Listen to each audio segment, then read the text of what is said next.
I like to play. I know. Oh, we know. We? Chop my hand. Huh? I can chop my hand pre-flop on the flop.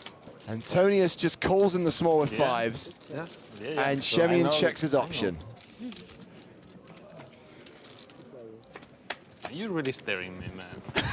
I don't like when you stare. Uh-oh. What are you calling it? What are you calling it? Nothing.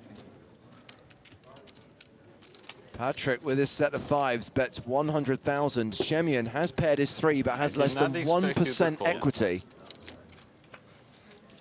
Calls the bet. And oh! Ooh. Trips for Schemion. Full house for Antonius. Oh, boy. The sickness continues. Antonius fires again. 250,000. 665. Schemion raises. Oh, boy. A bit of the time, Schemion is going to have a 3. Can't exclude him having some combo draws as well. And if you just shove over this raise, then you're not going to get those hands to call. But on the flip side, you also realize that there might be some rivers that are going to kill your action. 1.3. So instead of moving all in, you just re-raise his raise. 3-bet from Patrick Antonius to 1.3 million. I mean, Patrick, he's old school. He's going to click it back. Schemion calls the raise. This hand going to the river. Could it be a queen? We have got a pot of close to 3 million. Maria, you're sick. You're sick, and I like it. The river is a 7. It's always coming It 7. is always coming 7. Patrick's got $1 million behind. And even though Schemion's going to be getting a really good price to call on the river, that's one of the cards that's just terrible for his hand. Schemion has pretty good instincts. We've seen him make some big calls. We've seen him make some big folds. But yeah, there's 4 million. It's $1 million to call. And he's got trips. I call. Oh, boy. Schemion calls. Patrick Antonius gets the full double up with the full house. New chip leader at the table, ladies and gentlemen. New old chip leader. Vanessa Selbst has pocket kings. As if Vanessa needed a big pocket pair to get aggressive. Vanessa raises to 50,000. Ace-8 for Ola Schemion in the big blind. Now, even though we know he's behind, defending your big blind with ace-8 is totally fine against a min raise. The chip leader does defend. We go to the flop, which is King 10-6. Top set for Vanessa. We 3 kings be stealing some gold. Schemion checks to the raiser. Vanessa checks behind. Schemion does have backdoor hearts. Not anymore. Full house now for Vanessa. It was pretty strange that Vanessa did not continue the flop. Well, that deception seems to have worked because Schemion will now lead the turn for 67,000. And he is drawing dead. Now, does she continue playing this slow? That looks like a raise. Vanessa makes it 208,000 total. I'd say for most players, checking back the flop and then raising the turn will look like a bluff. And this is a tough line for her to take for value unless she's got a 10. Schemion with just ace high will call. He's just floating here. I don't think he thinks he has the best hand very often. Deuce of diamonds on the river. He checks. I know that look. Don't worry, Miranda. This time she's actually got it. And I don't know if Ola was calling the turn to fold river on a total brick, so this could be real trouble for him. 543,000 in the pot. Vanessa bets 465,000. All in. Schemion shoves. Call. Vanessa calls and doubles up.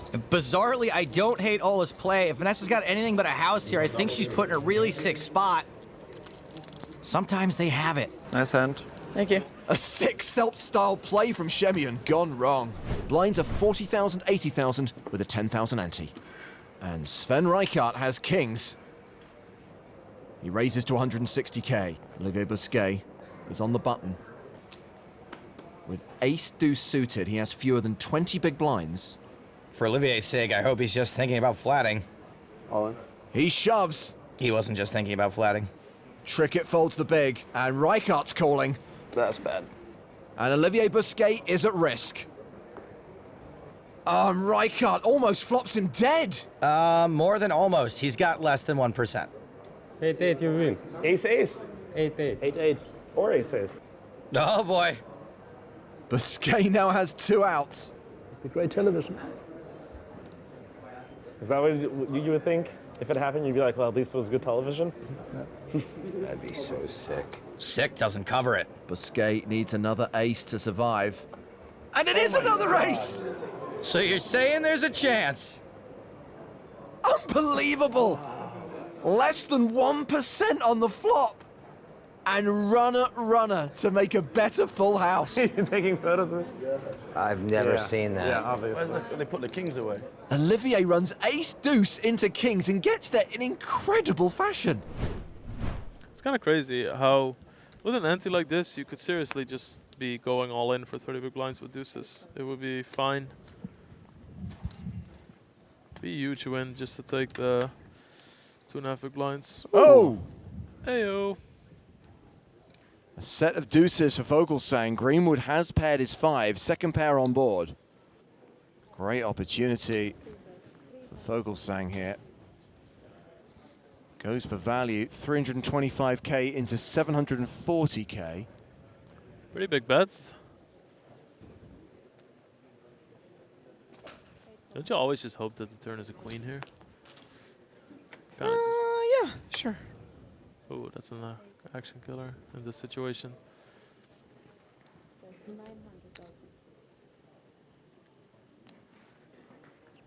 I mean, the ace is a scare card, but you're gonna have to, you know, assume that all the hands that you beat with queen 5 will be trying to steal the pot when the ace hits. So this is not an easy fold by any means.